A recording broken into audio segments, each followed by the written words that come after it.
Hey, good morning, everybody. Just want to say thank you for joining Dairy Calf and Heifer Association today on our calf chat.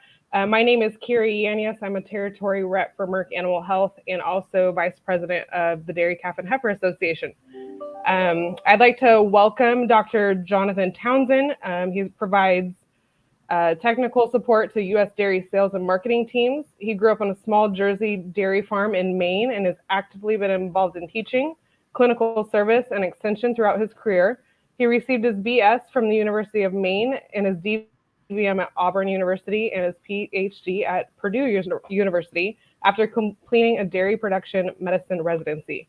So on that note, we'll let you begin, Dr. Townsend. Awesome. Thank you very much, Carrie. Thanks for the DCHA for giving us this opportunity, and thank everybody for tuning in this beautiful day to wherever you are. Hopefully it's a beautiful day to learn a little bit, listen a little bit, and hopefully ask some questions, and we'll have a good hour or so. So like Carrie said, I've been a veterinarian for almost 28 years and working primarily dairy cattle. And a big part of that, I've always talked about vaccines and vaccination programs. And what I've learned over time is that vaccines and vaccinations are not a silver bullet. They're a very, very, very, very important part of our overall animal health programs on our dairy farms, but they're not a silver bullet. And for producers to get the most out of the vaccines that they're investing in, we need to make sure we provide animal that has an immune system that is going to respond the best it can to that vaccine. So that means providing an animal that has proper nutrition, proper facilities, and low stress. And that's a little bit about what I'm going to talk about today. So as we go through, feel free to add questions in, and Carrie and I will do our best to answer them along the way. So as we think about the dairy calves that we're working with today, I like to think of them as always as our next class. So this group of animals born this year, they're going to be the class of 2025. They're graduating into the lactating herd. And for them to be as successful as possible in their early careers as lactating cows, we need to provide them the foundations of a solid animal health program. And part of that is vaccines. A very important part of that is vaccines. But we also need to think about nutrition and facilities and a low stress environment to help those animals respond to those vaccines and stay as healthy as possible. Whenever we talk about calf health issues, we always have to preach that colostrum is job one. Okay, so if we do a great job with our colostrum program, amazingly, calves do a lot better. So when I always try to troubleshoot calf health issues, especially young calf health issues, I always go and start with the colostrum management program. So we'll always start off, colostrum is job one. That's going to be how we get off to a good start. So if we think about a colostrum, remember, and I'm preaching the choir here, but remember that colostrum is going to be essential to this young calf because that neonatal calf doesn't have its own developed immune system. So if we need to provide protection for that calf, we need to get antibodies from the colostrum of that cow. And so colostrum becomes very, very important. So we want antibodies, we want the IgGs from the colostrum of that calf, from that colostrum of that cow to protect that calf.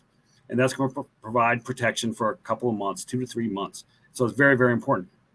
We also have to be thinking that beyond what the IgGs in that colostrum, we also need to be thinking that colostrum is a very important source of nutrition for that young calf. So it's high in fat, high in proteins, high in vitamins. It's going to get that calf off to a great start. As we think about working with the colostrum in these calves, remember that we have a very limited time to get the colostrum into those calves so we can get a proper absorption of the IgGs into that calf. Okay. Those IgGs are really going to be absorbed the best within the first 12 hours after birth. And really, if we can focus on the first 6 to 8 hours after birth, we're going to have the best absorption of those antibodies and the highest level of antibodies in that calf to provide protection. As we think about that colostrum, additionally, as we think about that colostrum management program, we also have to be thinking about quality. It's not just about getting in quickly. We also have to think about making sure it's good quality colostrum. So that's where your Brix refractometer or your old colostrometer would come into play. So work with your local veterinarian, get those programs involved on your farm so we can be saving and using high quality colostrum for those calves. And then how much do we give to those young calves?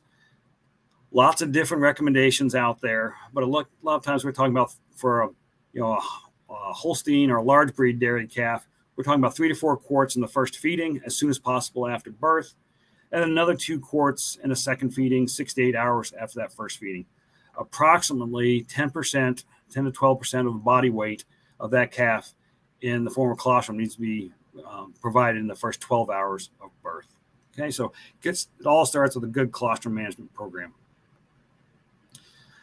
I have training as a nutritionist, so I kind of have a bias towards proper nutrition with this. So we always think about providing good nutrition to these young calves. And so I always take heat from my beef colleagues and how much better their calves look at 60 to 90 days of life versus some of our dairy calves, especially in the past. And as we think about that, we have raised and have developed these calves totally differently. Beef calves are nursing multiple times per day in small feeding. They're consuming a milk that's very high in protein, very high in fat. So very nutritional, good source of nutrition for those calves. And they're gaining at least 2 pounds a day of average daily gain. Compare that to the way we have typically fed dairy calves, especially in the past. We feed them 2 times a day, maybe 3 times a day if we're lucky. And that's changing now with automatic calf feeders. And I think there's a real big advantage to automatic calf feeders because of that, if they're managed correctly. Again, and then traditionally, what have we fed those calves? We've given them a milk replacer. In the past, that was a 20/20 milk replacer, fed a total of 1 gallon per day. If you look at the NRC, that kind of milk replacer fed at that volume would only support about 0.4 pounds of average daily gain. So big difference how we feed those calves. And it's going to have a big difference on the performance of those young animals. So I think we need to, and we have done this in the last 15 to 20 years, to start providing better nutrition programs like calves, support that great growth potential of those young calves, be more like our beef brethren rather than what we used to do in the past. So as we look at their biologically normal programs that Jim Drakely would call them, really is where we need to be thinking about going. So using either pasteurized milk, which is a great source of nutrition, or a higher crude protein, adequate fat type of milk replacer fed at a much higher volume. So fed at 2.5 quarts or 3.5 quarts twice a day. So providing a lot more nutrition for those calves. Well, so what's that going to do for those young calves?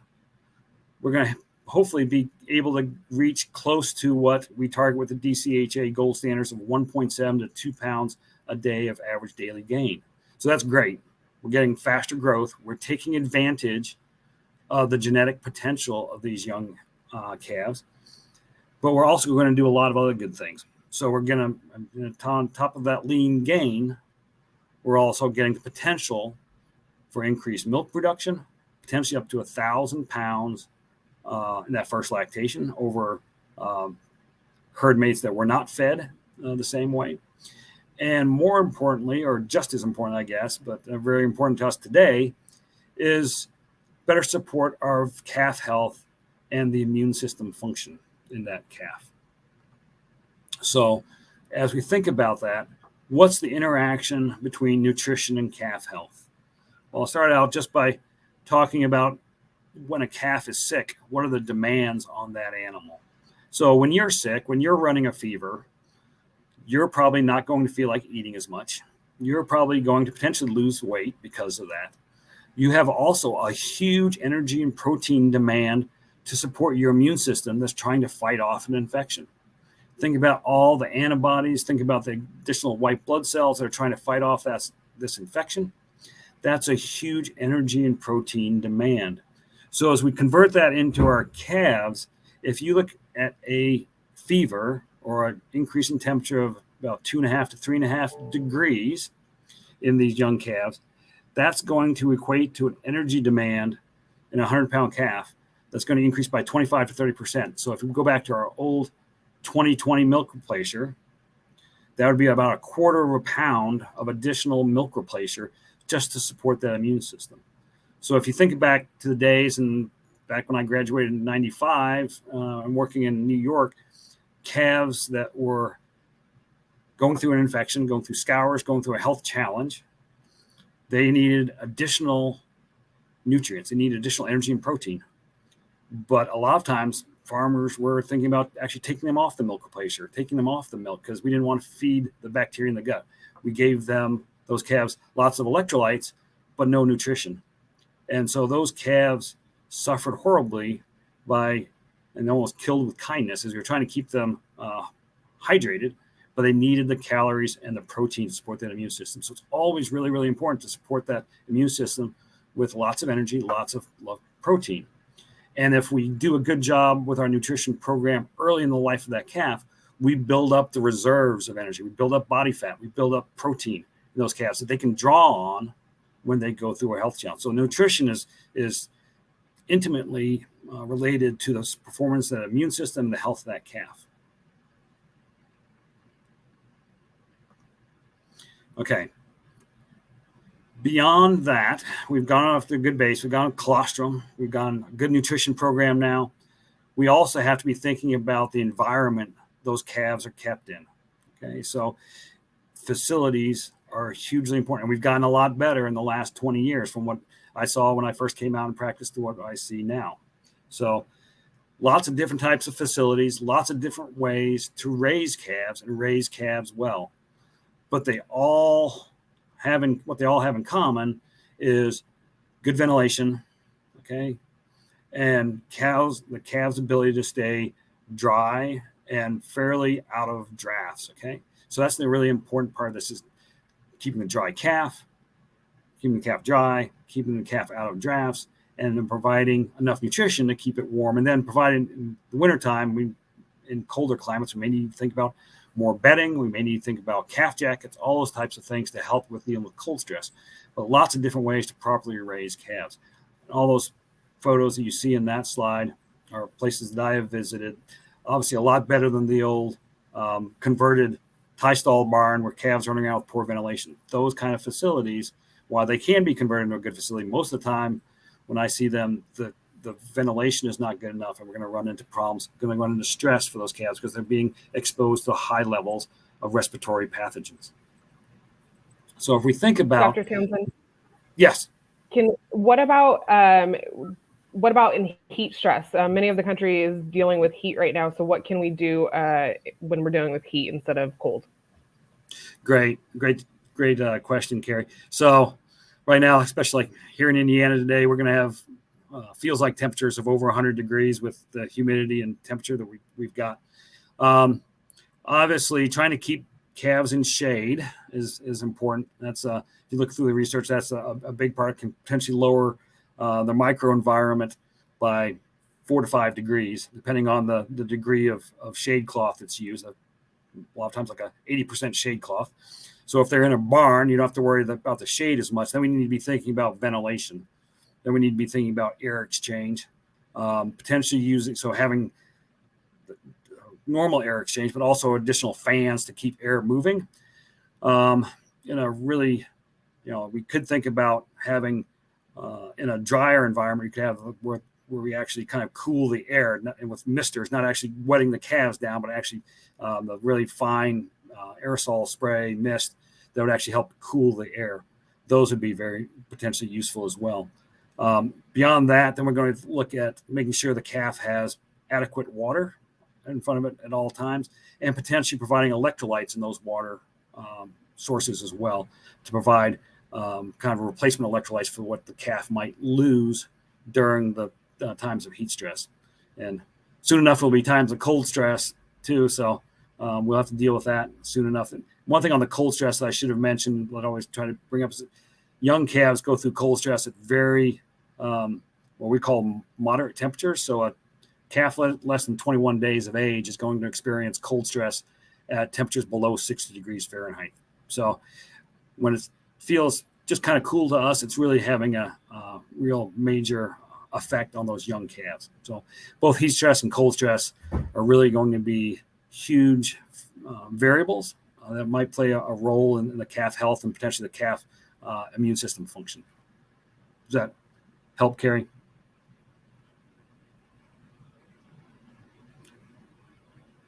So as we look about our microenvironments we work with, thinking about the ventilation and the changing out of the air quality and changing out of air is hugely important to those calves. So those old converted tie stall barns, not a lot of air exchanges. That dead air started getting a high pathogen load, and those calves got exposed at a higher pathogen load and kind of overwhelmed their immune systems, potentially even could overwhelm a vaccine. So if you look at outdoor air, maybe 100 to 1,000 colony forming units, that's CFU per cubic meter, versus a calf barn microenvironment, depending on how you manage that, between 25,000 and 3 million CFUs per cubic meter. So obviously, the better ventilation we get, the lower numbers of bacteria or CFU of those bacteria we get.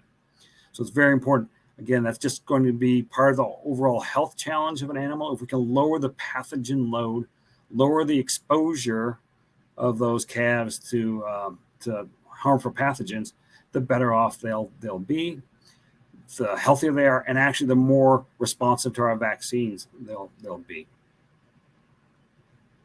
So if we think about designing those calf barns, and you guys have probably seen this before, and hopefully I know DCHA has provided probably a lot of really good resources on designing calf facilities, but think about at least 30 square feet of bedded space per young calf, trying to keep the bedding deeper in cool weather, so less than 50 degrees. So that's when we start building up, especially straw.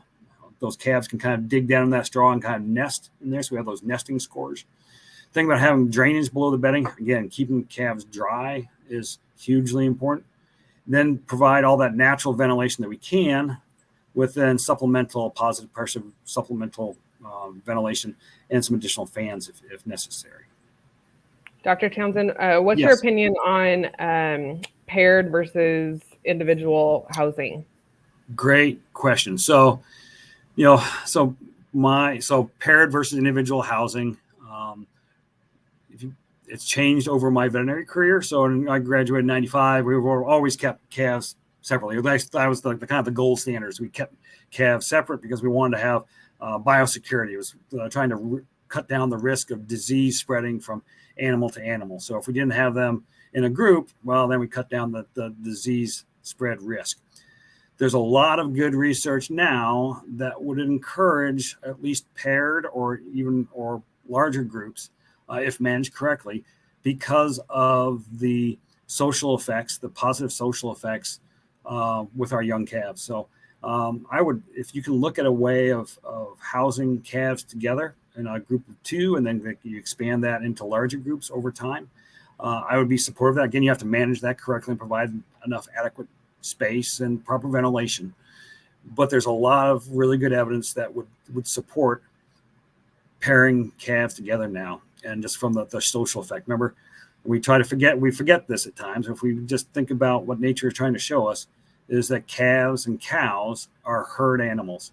They like to be together in groups. So if we can help that a little bit, I think that has a positive benefit in the overall health of that calf, and potentially also decreasing the stress load on that animal, which again will provide better response to our vaccinations. So then we finally get to vaccination. So I've kind of hopefully laid the foundation of how do we get a good response from our vaccines. And that comes down to, starting off a good colostrum, providing a really good nutritional program, and having those calves in a great facility. And if we do all those things, now we add vaccinations on our vaccination programs in on top of that. And we have set the foundation and the potential for our vaccinations to work as well as they possibly can. Okay.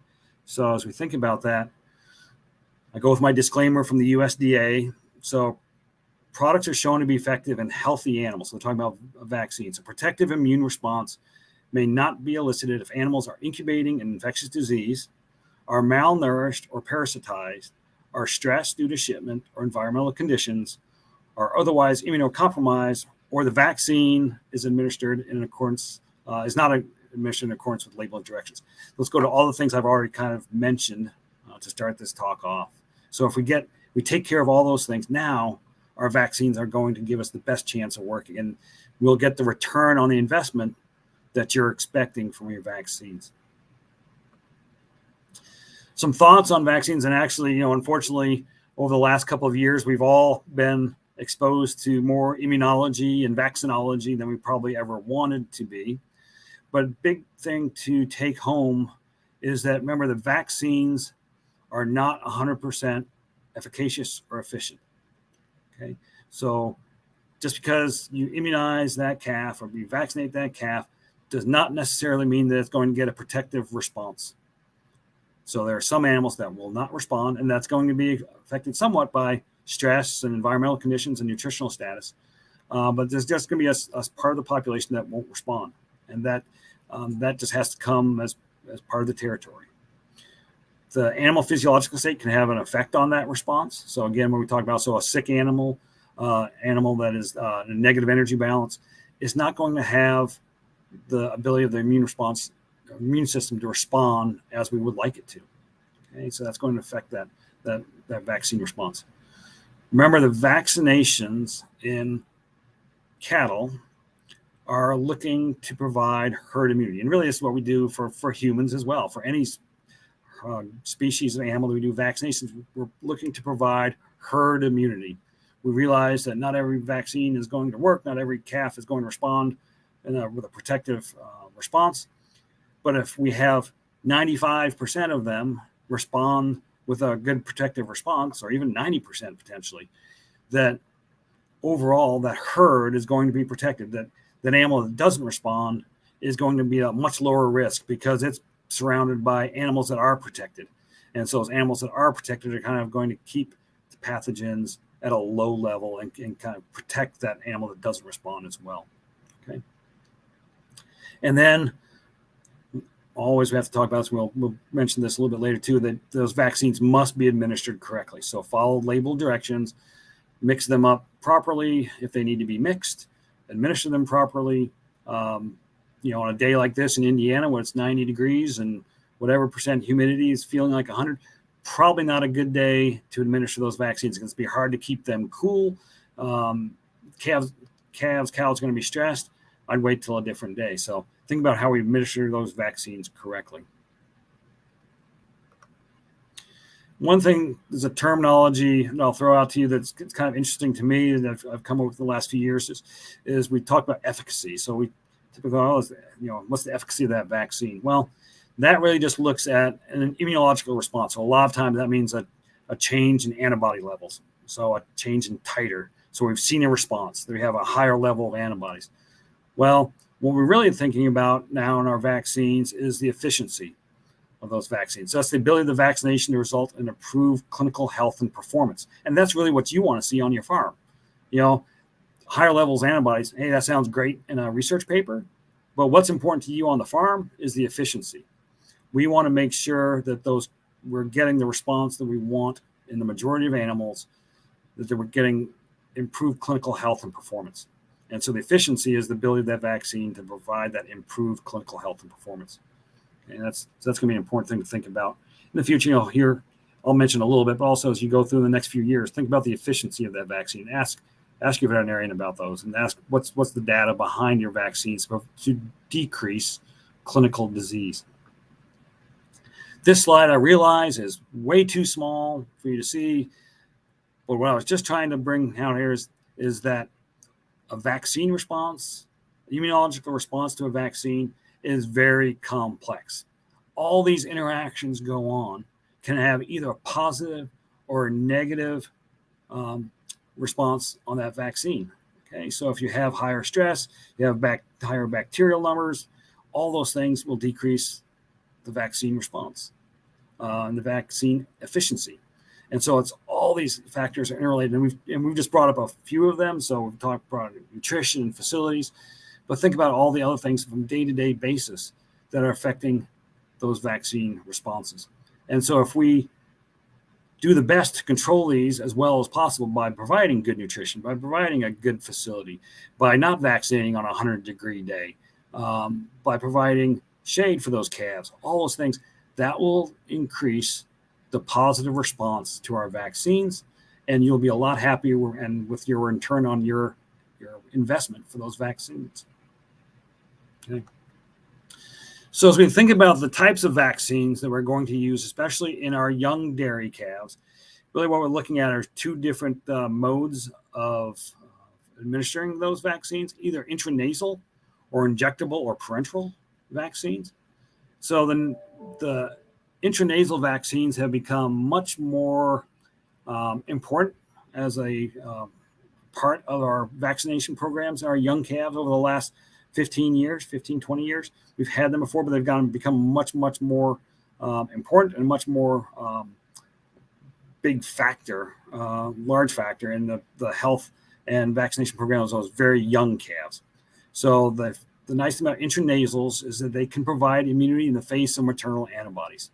That's their big advantage. So they tend to provide and produce mostly IgA, so immunoglobulin A antibodies that are going to be on the mucosal surfaces of the calf. So think about the nasal passages of that calf where they'll be exposed to respiratory pathogens. And so those antibodies are going to help with dealing with respiratory pathogens before they can get to the lung of that calf. So really, really important. Examples would be our Bovillus nasalogen. There are other vaccines out there too.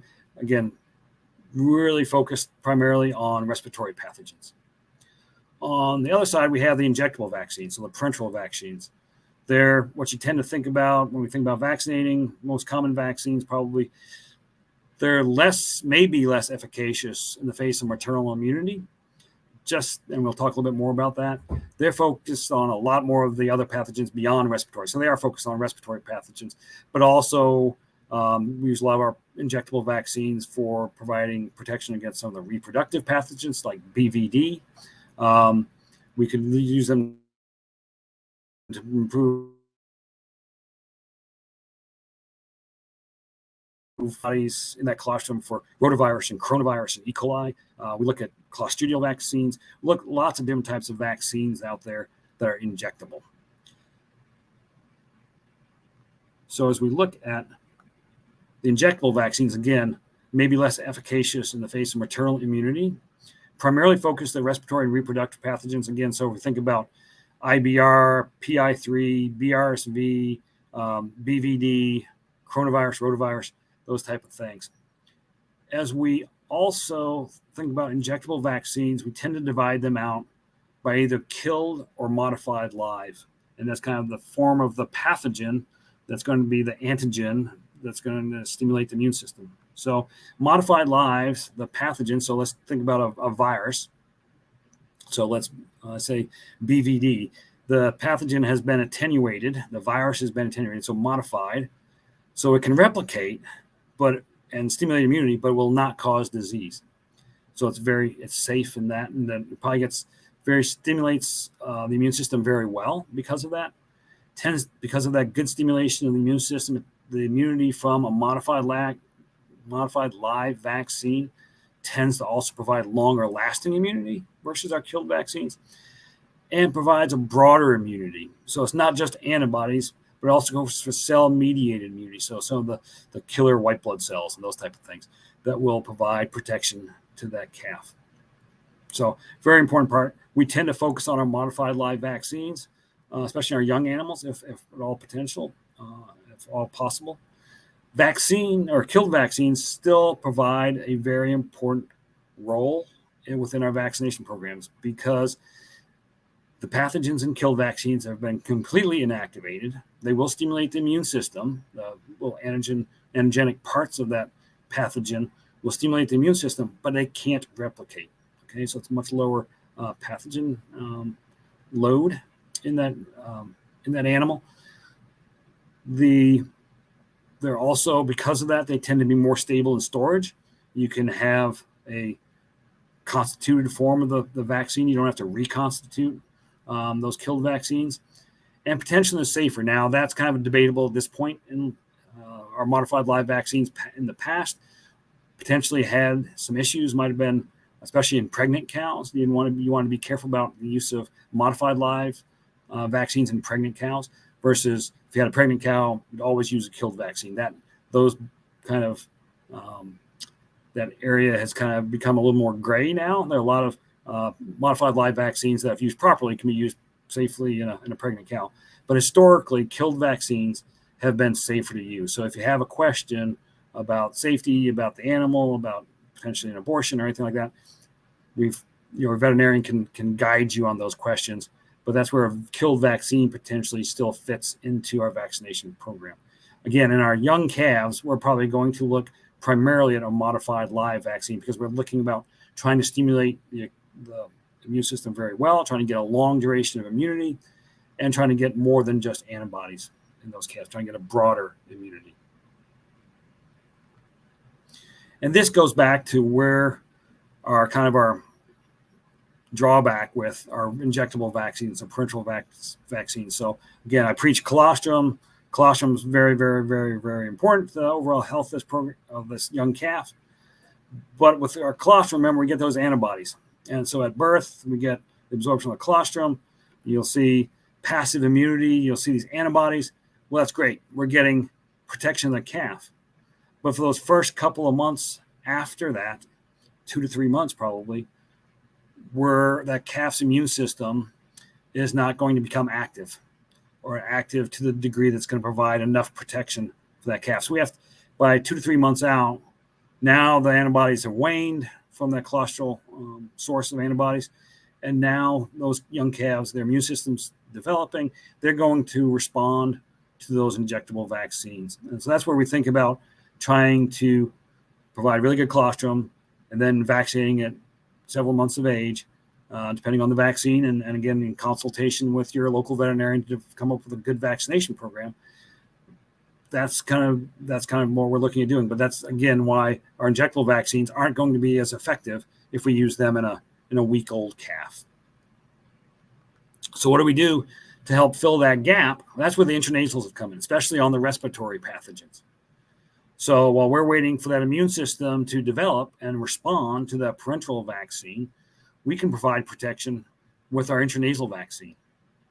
So our intranasal vaccines are not going to be affected by maternal antibodies, and they're going to provide high levels of IgA, which is just another immunoglobulin, on the mucosal surfaces of that calf. So it's going to kind of work against especially the respiratory pathogen. And again, we're going intranasally. You can debate this, but it tends to be easier on the calf as well versus the injectable vaccine. Dr. Townsend, I actually have a couple questions. Okay. On IN vaccines, when giving IN vaccines, how do you know that they're getting enough in their nostrils? Good question. So the vaccines are usually a 2 ml dose. Now it's nice because they're going in one nostril. It used to be when I got out school, we had to try to divide that into 1 ml in each nostril. And you can think about getting something injected in your nose like a calf. First one, it might be okay. You might surprise them with it. The second one, they're going to be ready for it, and it's going to be a good struggle. The 2 ml dose is provided with some knowledge that not all of it's going to be absorbed by that calf. Not all of it's going to be delivered exactly where we want it. So there's a little bit of a safety factor in that.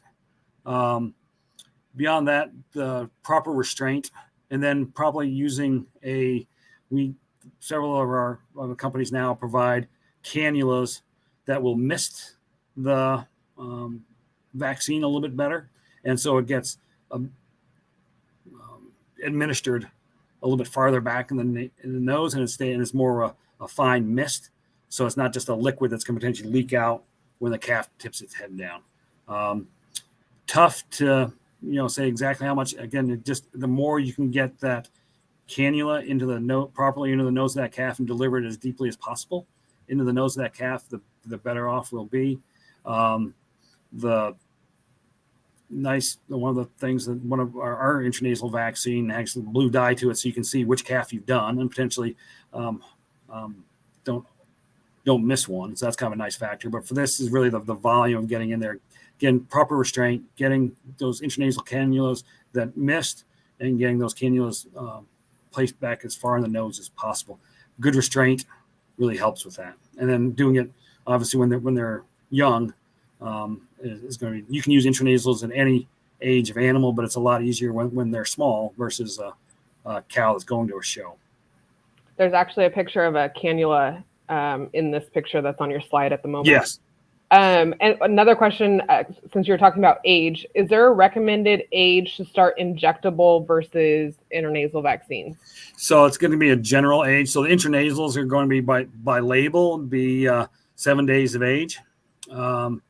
So you can go ahead and you can talk to your veterinarian about the proper age for giving those vaccines. Same thing holds for the parenteral administration of vaccines. Talk to your local veterinarian, come up with a good vaccination program. But you're looking at label, depending on the vaccine, 3 months of age or so, and you can even go longer if you wanted to. Especially the nice thing if you're worried about respiratory pathogens, if you use the intranasals, you're going to get 3 to 4 months of protection against those respiratory pathogens from that intranasal. So that way you can delay the parenteral, the injectable vaccine until they're 3-4 months of age and still have good protection, especially if we're keeping those calves in a good environment with good nutrition so they're not getting a overwhelming pathogen load or pathogen challenge.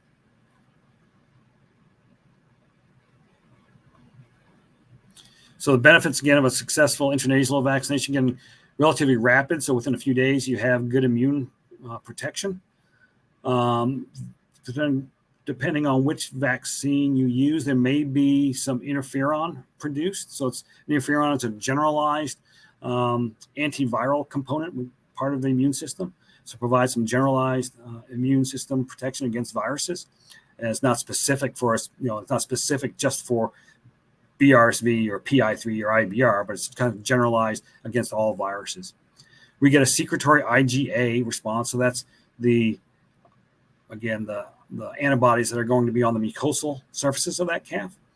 And then we also, interestingly enough, we also do get some systemic IgG. So the immunoglobulin G, which you find that we stimulate from our injectable or parenteral vaccine, and what you find in colostral sources of antibodies, we also stimulate some of that from an intranasal vaccine. So it's not going to be totally protective, but it may help prime the pump some when you come in with your injectable vaccines at 3 to 4 months of age.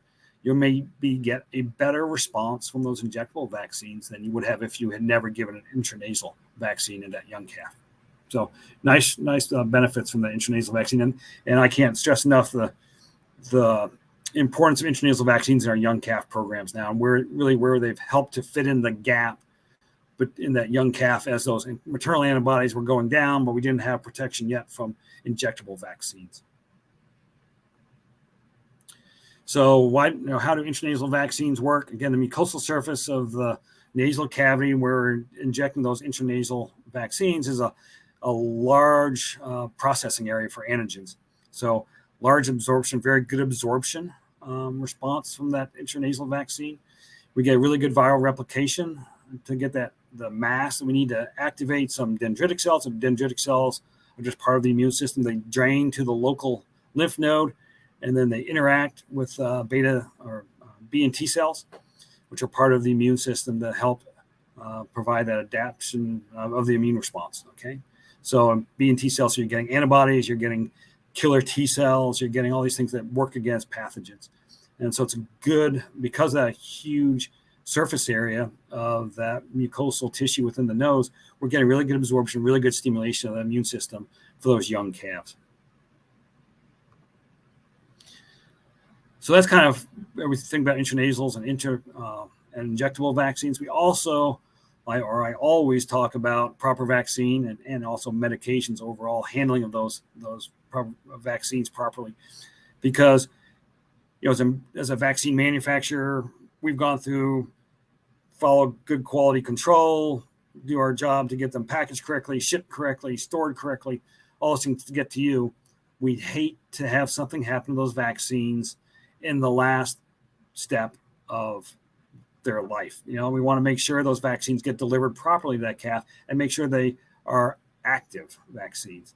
So we want to make sure they're stored properly. So before we reconstitute a modified live vaccine, then we want to make sure we're refrigerating those vaccines properly in a refrigerator that's actually working. So maybe keep a thermometer in there to check the temperature of that refrigerator, make sure it's actually cooling the vaccines to the temperature we want, make sure people aren't leaving the door open, all those things, make sure we keep those vaccines and any medications cool and stored properly. Also, we're keeping them out of sunlight by being in a dark refrigerator.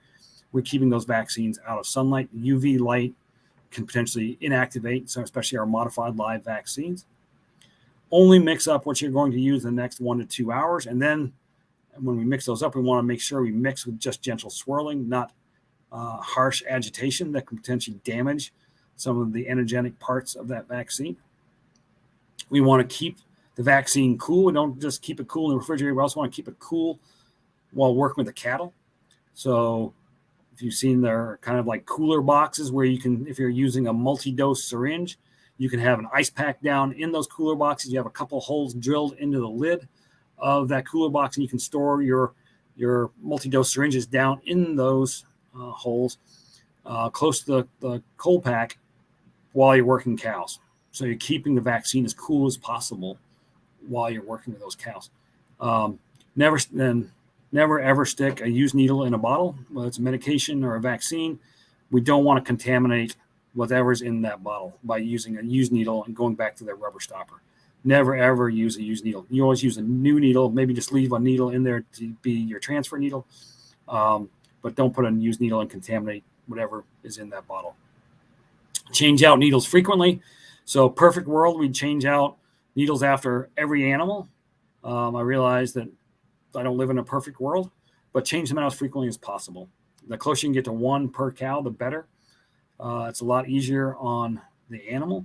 If you were going in and getting vaccinated, if you were getting an injection, if you were giving blood, you'd want to have a sharp needle going through your skin. And that shouldn't be any different from you to a cow. The cow deserves to have, the calf deserves to have a sharp needle that's going to be less painful. And then disinfect syringes. If you don't use disposable syringes, make sure you disinfect syringes properly, and you can work with your local veterinarian again to come up with the proper disinfection protocol. So a couple of photos here. So the photo on the left is what we'd use as like my cooler box, my vaccine box. So the black holes in the top of that are kind of actually have rubber gaskets around them. You can put your multi-dose syringe in there. You can store your vaccines in there in the bottles. You can store your multi-dose syringes through those holes, keep a cold pack in there, and then you can do a very good job at keeping the vaccine cool while we're working with those animals. The slide on the picture or the photo on the right is a needle with a burr on it. If you look very closely at the tip of that, you probably won't be able to see it unless you blow it up. But at the very tip of that tip of that needle is actually curving backwards. So that needle has become dull. That is going to hurt when it goes through the skin and into the muscle of an animal. So hopefully going sub-Q, but it's even going to hurt more again, just going through the skin. So changing needles out, don't use needles like that. Change needles out, get good, clean, fresh needles as frequently as possible. So we're getting close to wrapping up. My take-home message is hopefully the big thing, overarching scheme, is that vaccinate healthy calves. So if we have healthy calves that have been on a good nutrition program and a good facility, got good colostrum, those calves are going to respond as well as possible to a vaccine. And that's what you want. You want to invest your money in something that's going to provide protection. And if you provide the animal that is healthy and has a solid nutrition program, has lots of body fat reserves, is ready to go, it's going to respond to that vaccine very, very well. And you can get a good response with your vaccines. The other take-home message, and just I have to throw this in because I'm a nutritionist at heart still, is provide good nutrition environment for those calves. So think about making sure we have high planes of nutrition. That's going to build up the body fat reserves, the protein reserves. That's going to help a calf get through a health challenge and also have enough adequate energy and protein to support an immune system. So it can take on a health challenge or it can respond to a vaccine as well as we'd like it to. So that is all I have in my formal presentation. If we have any questions, I'd be happy to answer them. If folks have them later on too, like I said, you can always get a hold of me. So Go ahead. First question. What type of feed or feed supplements, minerals, additives can help boost an animal's immune response during a vaccination period? Good question. So I tend to really look at that would be our trace mineral and vitamin programs within our young calf nutrition. So I guess first off, the basic would still be really good quality protein. So feeding adequate levels of protein to those calves. So if they're on a good quality milk replacer, higher, especially one of the more biologically normal milk replacers, that would be great. Or pasteurized milk, that would be great because they're getting higher levels of energy and protein, so they can respond better. But the protein is very important. And then also the calf starter, if they're on, I would like to go for a calf starter that's at least 20% crude protein. Again, supporting the overall protein balance in that animal, and they're going to respond better. And then you get down to the kind of the more nitty gritty of it. I think the trace minerals and vitamins would be very important. So that's where I tend to really like using chelated trace minerals. So you're thinking about your manganese and those types of minerals. Your zinc and copper are very important parts of your immune system. And then having very good levels of A, D, and E in the calf starter as well. So that's going to help out. Potentially, you could use injectable forms of vitamin E. That's going to support the immune system. Injectable forms of trace minerals as well to potentially give some additional supplementation of that. And that's going to help out, again, to have the trace mineral and vitamin status of those calves in as good a possible level as to respond to those vaccines. That's something to talk very closely with your nutritionist about, and make sure you're getting the quality of trace minerals and vitamins and levels of vitamins that are recommended in those calves. Great. And next question, what are your thoughts on vaccinating calves that received poor or no colostrum versus calves that got good colostrum and have successful passive transfer, especially considering a point about maternal antibodies interfering with injectable vaccines? Great question. So that's we've always kind of struggled with this. So the thing that's still where intranasals have a great place. You can get a good response to them, and that's going to help on the respiratory side. But for a calf that didn't get very good colostral immunity, didn't get very good quality colostrum, then we probably have a better chance of having some response to our injectable vaccines. And we can try for a little bit of an earlier age. Again, it's probably, I'm not going to commit to that and say, well, that you're going to get a protective antibodies, protective levels and be great. But those calves probably will respond better and have some more protection than a calf that got good quality colostrum. So definitely if you got poor quality colostrum in those calves, then you could try to start vaccinating at an earlier age. Next question. When breeding calves in pairs, is it best time to vaccinate in before or after pairing? The vaccination age, in addition to changing according to the epidemiology of the property, can it change according to the breeding systems? There's a lot in that one. Okay. So timing of vaccination with pairing up of calves, and then a little bit to the breeding program. Is that what? Yeah. So first part, is it better to vaccinate calves before or after pairing them? So with our intranasals, I'd go ahead and just go ahead and pair the calves up and give the intranasals. And I think that holds true for our parenteral vaccines as well. As long as both calves are eating well or nursing well or eating well, then I wouldn't have any problem of vaccinating after they're paired together. Actually, again, probably going to be a little bit of a lower stress those calves because they're interacting and they're herd animals. So you might get a better response. I'm just making a total guess here, just educated guess, but that you get a better response for those vaccines because of just a better social interaction. Then the breeding part, Carrie? Yeah, I'll say that. The vaccination age, in addition to changing according to the epidemiology of the property, can it change according to the breeding system?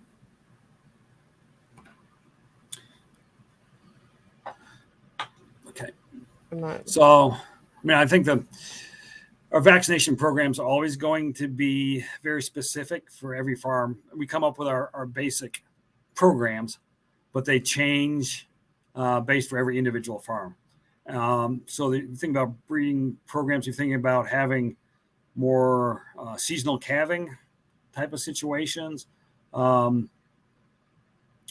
larger groups of calves together. Again, it's going to be similar, but I would still go ahead, and I think you can go ahead and go with a basic foundation of when to vaccinate. So again, we're going to vaccinate the intranasals at a week of age by label, 3 to 4 months of age with the injectable vaccines, and I think those will hold true for the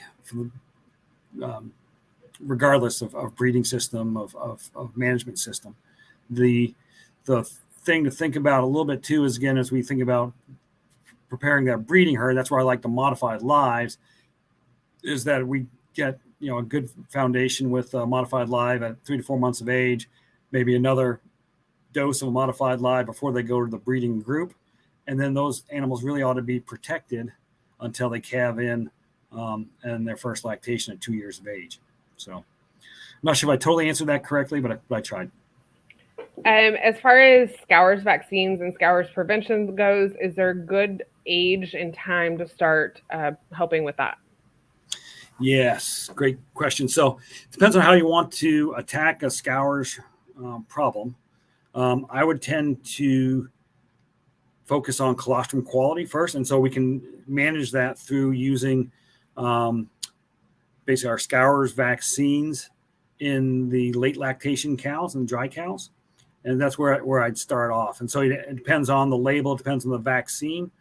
The timing is a little bit different depending on which vaccine you manufacturer you're working with, and so that comes down to talking to your local veterinarian and figuring that program out. But that's where my first focus would be on the vaccine side. Is probably and trying to help with the scours program is trying to increase the quality of the colostrum to provide more antibodies for the rotavirus, coronavirus, and E. coli that you're going to run to as primary causes of scours in those young calves.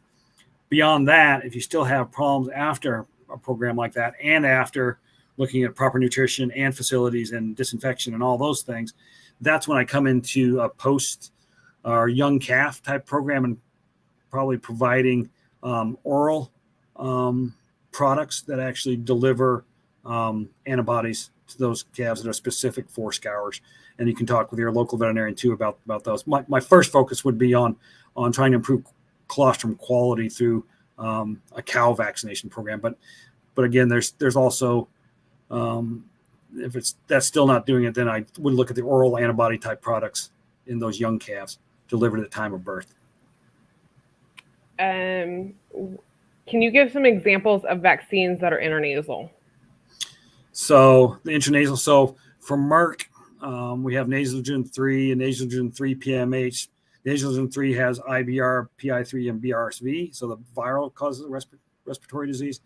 The Nasogen 3 PMH has bacterial causes in addition to those viral causes, so it has the Pasteurella and Mannheimia bacteria. Another one that's very common intranasal vaccine would be from Zoetis. It's Enforce 3. And so, it only handles the viral causes. It would be much like our Nasogen 3. So it would be the BRSV, PI3, IBR.